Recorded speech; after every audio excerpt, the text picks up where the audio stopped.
Hello children, myself Madhusmita Pareda. I am going to teach you about the first chapter of your history book. The first chapter name is Tracing Changes Through 1,000 Years. Now, before that, you should know what is history. History means it is the study of the past, specifically of the people, societies, events and problems of the past. Now, who is an historian? Historian is a person who studies the past. Now, children, you are now reading in Standard 7. When you were reading in Standard 6, you were reading about the ancient period of the history. When you will be going to Standard 8, you will be reading about the modern era. Now, present in Standard 7, you are going to read about the medieval age period. Start. Now, children, history is divided into three parts: the ancient period, the Middle Ages or medieval period, the modern age. The ancient period, it starts from 3600 BC till 500 AD. Middle Ages or middle period, it starts from 500 AD to 1500 AD. And the modern era or age, it starts from 1500 AD till present. Now children, this is the first page of your history book. In the first page, it is given about a map. This is the map 1, and in the second page you will be reading about map 2. First page, this map, you can see, can you make out what is the map is about? This is the map of India, but this map is being done in 1154 by Al-Idrisi. Now this section represents an Indian subcontinent from the larger part of the world. Now who was Al-Idrisi? Al-Idrisi was an Arab geographer. Now, can you see here South India is where we expect to find North India, and Sri Lanka is the island here at the top. And in this map, you will be finding the names are written in Arabic.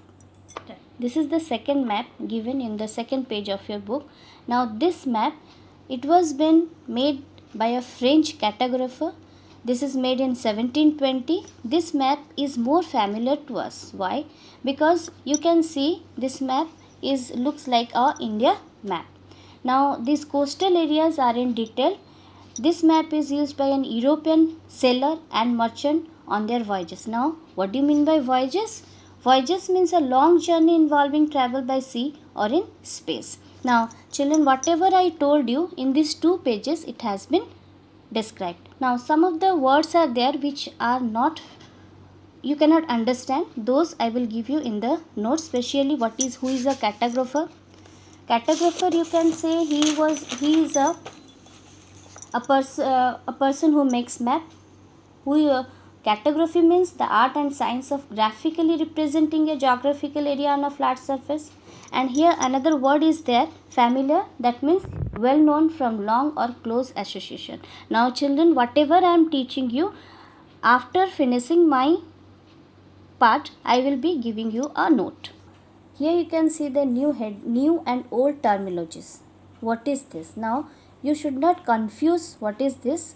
First you should know what is terminologies. Terminology means it's a special word or expression used in relation to a particular subject or activity. Now here in this you will find two words. One is Hindustan, another one is foreigner. Now Hindustan, today here we will learn how the particular word Hindustan has been used in different sense. The meaning is different by different people, you can say. First, today we understand Hindustan as the modern nation state. In 13th century, it is used by Minhaj-i-Siraj. He meant the areas of Punjab, Haryana and the lands between Ganga and Yamuna. Then you can ask me who was Minhaj-i-Siraj? He was a chronicler. He used the term in a political sense for lands that were as a part of the dominance of the Delhi Sultan. Then before that, I would rather say who was a chronicler, because here the word is used chronicler. Actually the chronicler word means a person who writes accounts of important or historical events.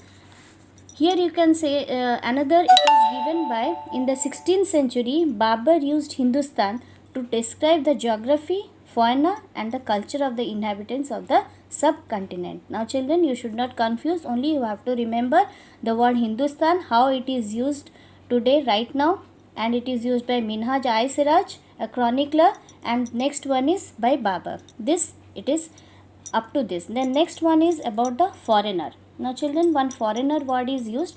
This foreigner particular word is how it is used in different meanings. Now I am telling you, first it is used today to mean someone who is not an Indian. In medieval period, a foreigner was not any stranger who appeared in a given village, someone who was not a part of the society. In Hindi, the term Pardeshi is used to describe such a person, and suppose a city dweller might have that time regarded a forest dweller as a foreigner. Now see this heading, historians and their sources. Actually, historians. What do you mean by historian? He is a person who studies about the past. Now, children, historians also get information about the past by whom or by which sources, that we will read. Here it is given that historians, they rely on coins, inscriptions, architecture and textual records. From those sources only they get the information about the past. Now children, in this 700 to 1750, here in this period, actually the paper gradually became cheaper and more widely available. Now this paper is used at that time to write holy text, chronicles of rulers, letters and teachings of saints, petitions and judicial records.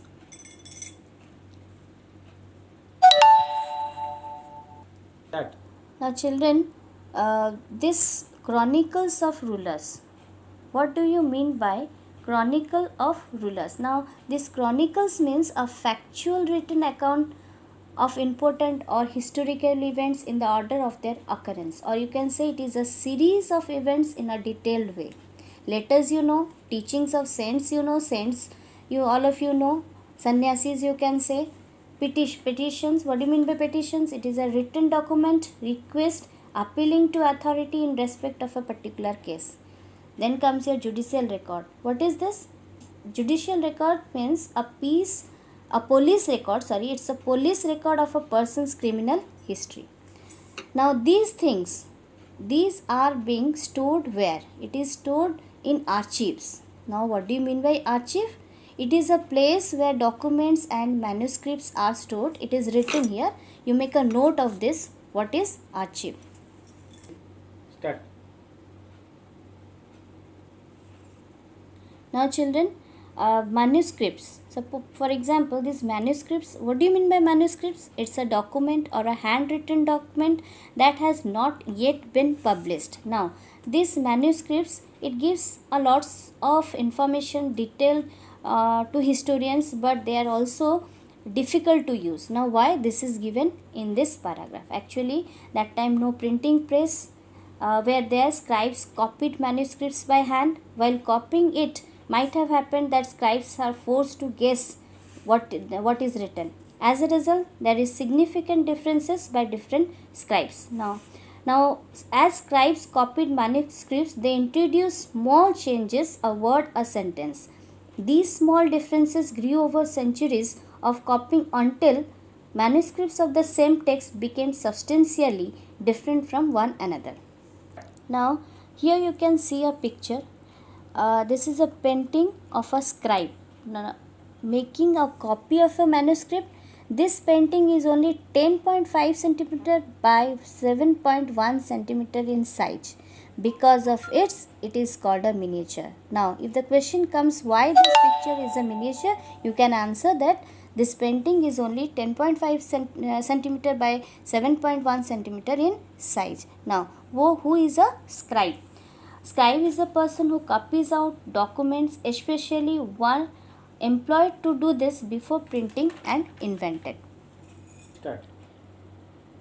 Now children, this is another picture given. Actually these are the handwritten. This is in Persian and Arabic and it is very difficult to read. Actually this is the Nastaliq style and this is the Sikaste style. Now this Sikaste is more denser and more difficult to read when compared to this one. Now Nastaliq means what? Here it is given one word, Nastaliq means one of the main calligraphic hands used in writing the Persian alphabet and traditionally the predominant style in Persian calligraphy. And this Shikaste, it is written rapidly. Mark it. Each word is written with a single pen stroke without lifting the pen off the page. Without lifting the pen off the page, the writer has